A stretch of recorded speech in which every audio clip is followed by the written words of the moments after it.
मैं कनिष्ठ तिवारी वही पीड़ित पत्रकार हूं जिसके साथ बीते 2 अप्रैल 2022 में हमारा चीरहरण ही नहीं बल्कि पत्रकार बिरादरी का पूरी तरीके से चीरहरण किया गया था। और ये लगातार हम आज भी प्रताड़ित हो रहे हैं। प्रताड़ना के उस दौर की पराकाष्ठा तो हमसे पार की ही गई थी उन 17 घंटों में, जब हमें लॉकअप के अंदर बंद किया गया था, मानसिक शारीरिक हर तरीके से प्रताड़ित किया गया था। हमारी तस्वीरें वायरल करके हमें सामाजिक भी प्रताड़ित किया गया, सामाजिक सम्मान और सारी व्यवस्थाओं को बिल्कुल ख़त्म कर दिया गया। लेकिन आज 8 महीने बीत जाने के बाद भी हमारी स्थिति ये है कि हमें ना कोई सरकारी मदद है, ना कोई व्यवस्था मिली है, ना कोई सुरक्षा मिली है। लगातार धमकियां मिलती हैं कि हमारे खिलाफ जाओगे तो तुम्हारे साथ हम ऐसा कुछ करवा देंगे कि शायद तुम बयान देने लायक न बचो। हम रीवा में रहने लगे। मैं माखनलाल चतुर्वेदी संचार राष्ट्रीय विश्वविद्यालय का छात्र हूं और MA जर्नलिज्म कर रहा हूं। बार बार यहाँ से नोटिस आती है सिगरौली SP के यहाँ से कि आपको बयान देने आना है, कथन देने आना है, विभागीय जांच चल रही है। सवाल सबसे बड़ा मेरा ये है कि आखिर कितनी बार ये बयान लिए जाएंगे, कितनी बार कथन लिए जाएंगे, जबकि सारी बातें वस्तु स्थिति स्पष्ट हो चुकी है। जबकि रेडियो SP अमित सिंह खुद आए थे, पूरे मामले की जांच की थी। 6 पुलिसकर्मियों को थाना प्रभारी तत्कालीन मनोज सोनी सहित उन्होंने दोषी पाया था। हालांकि उनकी जांच में कई तरह की विसंगतियां हैं। प्रमुख आरोपियों को उन्होंने दरकिनार करके छोटे छोटे पुलिसकर्मियों को केवल उन्होंने दोषी माना और एक थाना प्रभारी को दोषी माना है। पूरे मामले में आपको बता दूं कि CCTV उस दौरान चालू था। हमने खुद जो है मॉनिटर लगा हुआ था जो थाना प्रभारी के कक्ष में, उसमें देखा था कि CCTV चालू था। पूरे काले कारनामे उस CCTV में कैद थे, लेकिन जांच में वो सभी बिल्कुल दूध का दूध पानी का पानी हो जाता, इसलिए उस CCTV को पूरी तरह से नष्ट कर दिया गया। जिसलिए आज भी हम न्याय के लिए दर दर भटक रहे हैं। हमारी बातों को केवल और केवल कागजों तक लिया जाता है, जो हम कहते हैं उसे नहीं लिखा जाता। मतलब ये लिखा तो जाता है लेकिन उन पर किसी पर कार्यवाही नहीं होती। अभिषेक सिंह परिहार जो थाना प्रभारी, मैं खुद अपनी आंखों से देखा था, उस व्यक्ति ने फोटो खींची और वही फोटो पूरे सोशल मीडिया में वायरल हुई, लेकिन अभिषेक सिंह परिहार को पूरी तरह से क्लीन चिट दे दी गई। मैं रेडियो SP अमित सिंह पर भी सवाल खड़े करता हूं, उनकी जांच पर सवाल खड़े करता हूं कि आखिर यदि न्याय उच्च स्तर और निम्न स्तर दोनों में एक जैसा है तो फिर वो न्याय नहीं, पूरी तरह से अन्याय है। और हमारे साथ अन्याय हो रहा है। हम बार बार और चीख चीख के चिल्ला चिल्ला कह रहे हैं कि जो ये विभागीय जांच हो रही है महज एक खाना पूर्ति के लिए की जा रही है। ना उन्हें हमारे सम्मान से मतलब है, ना वो पूरा पुलिस विभाग और सरकार किसी भी आरोपी को कोई सजा देना चाहती है। प्रदेश सरकार जो है और पुलिस प्रशासन लगातार सुशासन के दावे करता रहा है, तो ऐसे में पत्रकारों के ऊपर इस तरह की जो घटना हुई है, इसको आप किस नज़र से देखते हैं?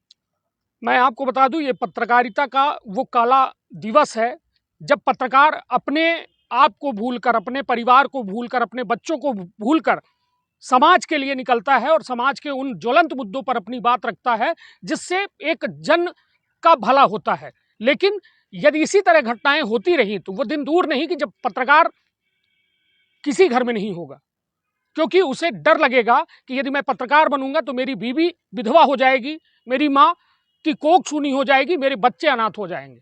कौन लोग हैं जो जांच को प्रभावित कर रहे हैं और लगातार धमकी दे रहे हैं? मैं आपको बता रहा हूं, इसमें सीधी के विधायक केदारनाथ शुक्ला और उनके पुत्र गुरुदत्त शरण शुक्ला के द्वारा लगातार जो है, हमें सीधे तौर पर नहीं मगर अन्य लोगों के माध्यम से मुझे जब जानकारी होती है कि ये हमारी जो है ये और कहीं से मुझे जो है प्रभावित करना चाहते हैं, परेशान करना चाहते हैं और इस तरीके से हमें डराना धमकाना चाहते हैं कि हम किसी भी पुलिसकर्मी के खिलाफ ना खड़े हों, ना हम किसी भी विधायक के बारे में अपनी बात कह पाएँ उच्च स्तर तक। क्योंकि अभी तक मैंने खुद अपनी जेब के पैसे से एक एक फोटो कॉपी करा के गृह मंत्रालय, राजभवन, मानवाधिकार, DGP, हर जगह है, ऐसा कोई भी दरवाजा नहीं है जहां न्याय की उम्मीद हो और मैंने दरवाजा ना खटखटाया हो।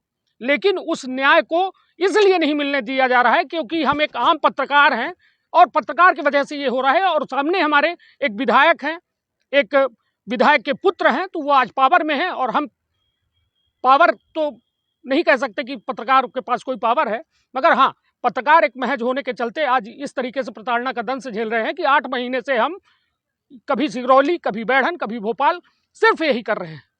डर है आपको?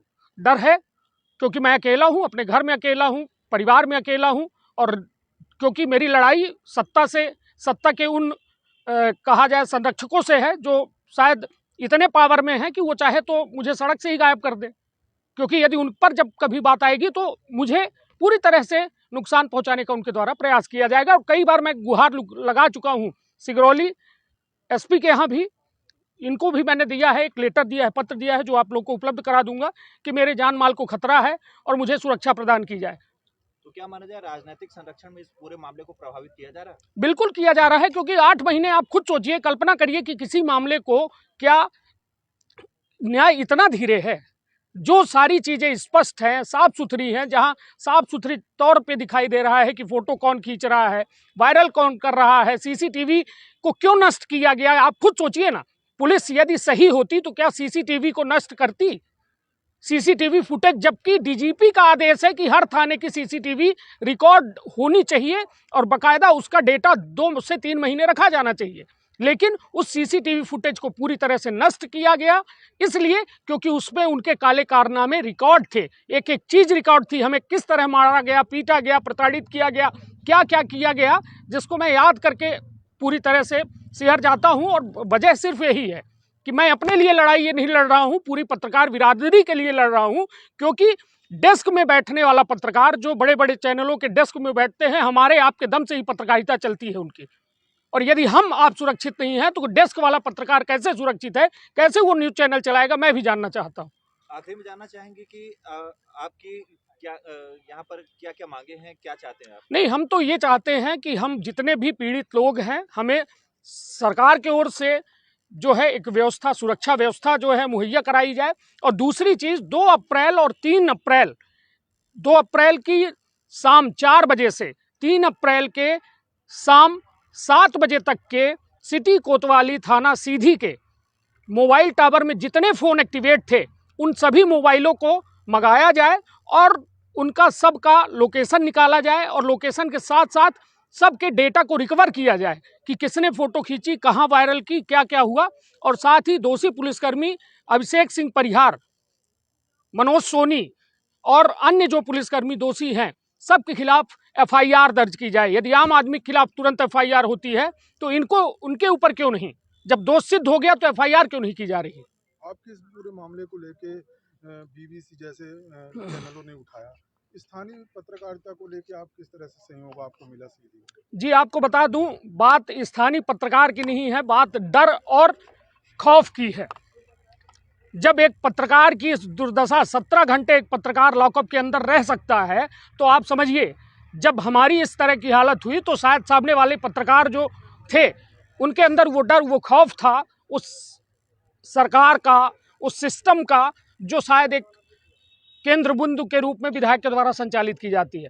इसलिए सबकी हिम्मत नहीं होती कि वो सामने आए और ये पूरी बातों को कह सके।